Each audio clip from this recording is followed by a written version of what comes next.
I would want to see my brother Ochila Yako, my very distinguished close friend, go to Migori and tell the people of Migori, who he wants to elect him as a governor, that these fuel shortages are all right in a country like Kenya, that the queues in petrol stations are all right because it is normal. I wish you well, my brother. I want you to be elected a governor. And I'll tell those who I know in your account to elect you, but maintain your sobriety.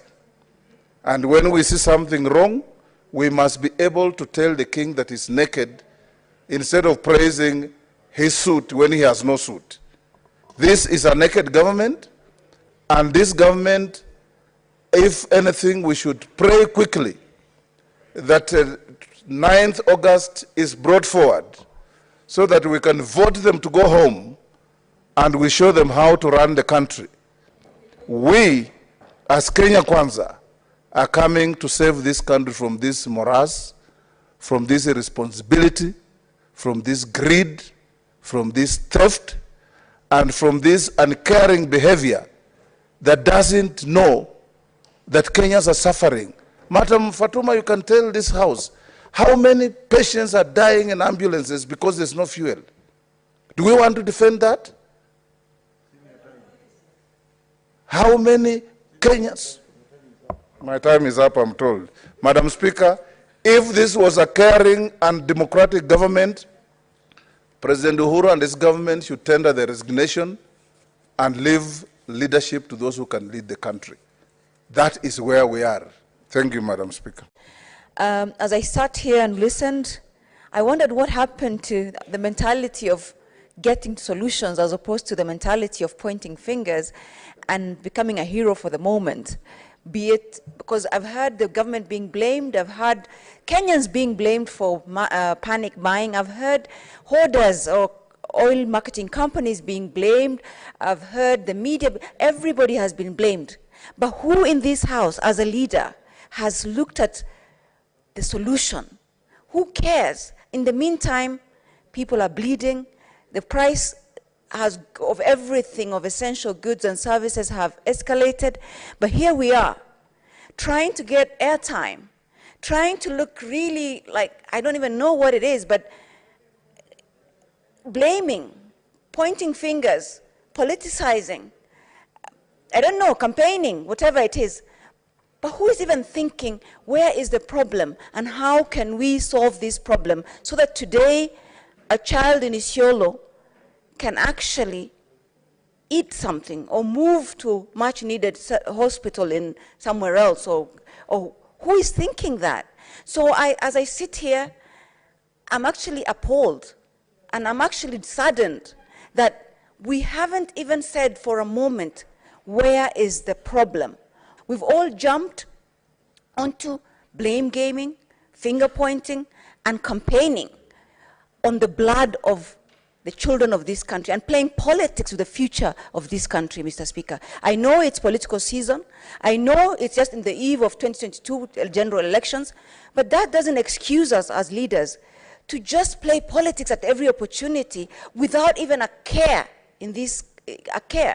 as to where the problem is and giving one single solution. I've sat here thinking that I'm listening to very seasoned leaders, thinking that I'm listening to sons and daughters of this country that are leading bleeding children, that are leading a bleeding economy, that are leading a bleeding nation, to just look at the solution for one. Everybody blamed, shamed, and sat down. Shame on us, and shame on all of the people that have spoken, because not one single person said, how can we as leaders get to the bottom of this issue and help our country out of this quagmire? Madam Speaker, I think we politicians take the biggest blame and biggest responsibility for the mess in this country.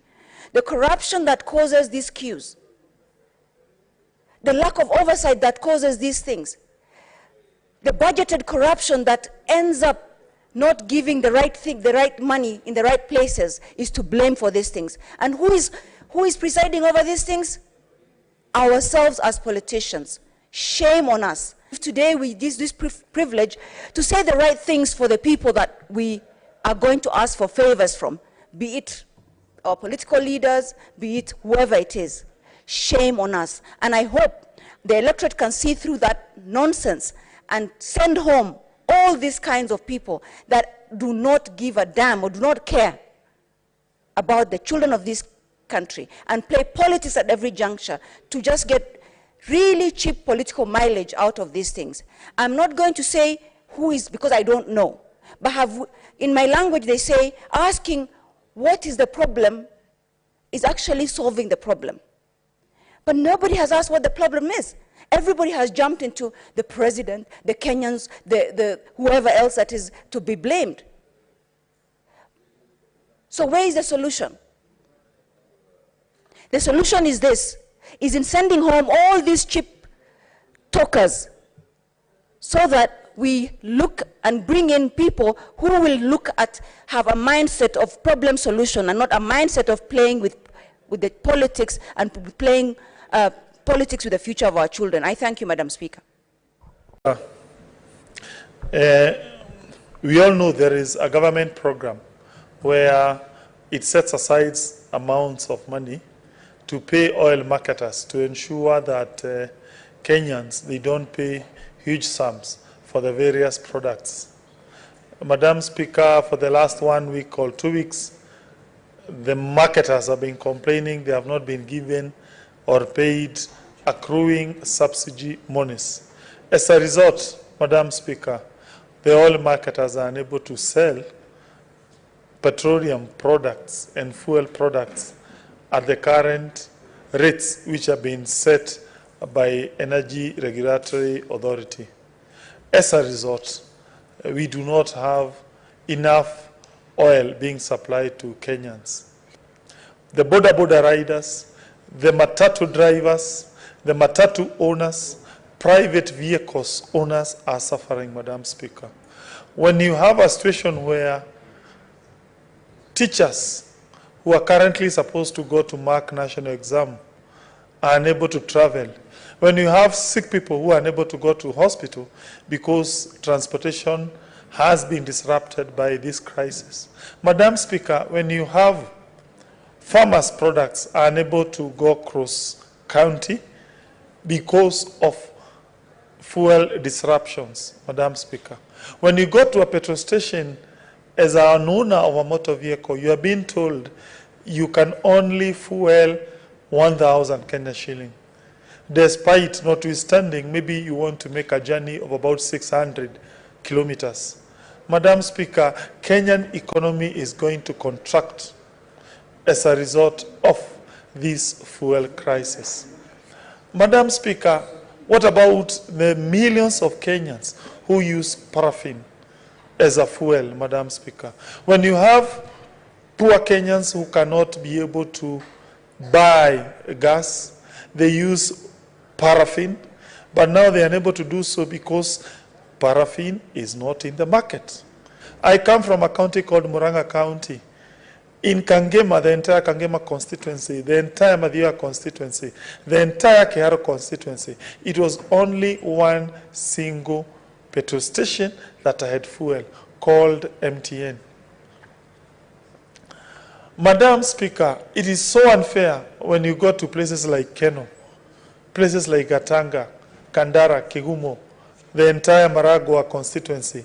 You do not have enough fuel. It's only 1 or 2 or 3 petrol stations that have fuel.